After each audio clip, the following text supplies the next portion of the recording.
Hi, I'm Alex. I'm a researcher at Stony Brook University, and I'm here at Muckle Bluff on Elephant Island in Antarctica with Greenpeace to have a look at chinstrap penguins.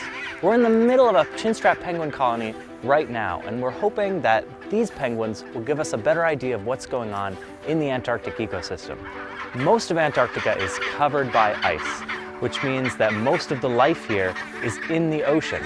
But penguins give us a rare opportunity to really peer beneath the waves. They come ashore every summer to nesting colonies like this to raise chicks. And by understanding how their populations change from year to year, we can get an idea of what might be going on with all of the other species that we find in Antarctica. Let's go take a look at how these guys are doing.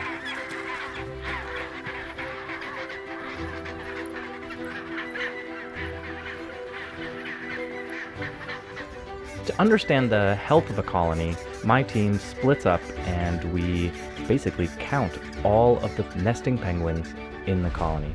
So we go from small group to small group, counting manually. We use a little clicker that keeps track of numbers for us, and we make sure that we count every nest 3 times to make sure we have a completely accurate count. We're really trying to understand the population trends at each of these colonies.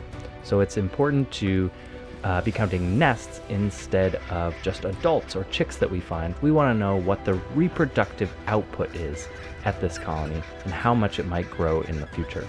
We know from other studies in the region that chinstrap penguin populations are declining, and because they're such specialized predators, we have to really look at their food source, which really could be affected by things like climate change in the Antarctic, which is changing currents and all sorts of aspects of the oceanography down here.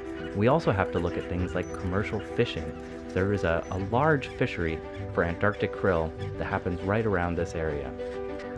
Now that you know a little more about our research, would you like to take a look at some of our drone footage?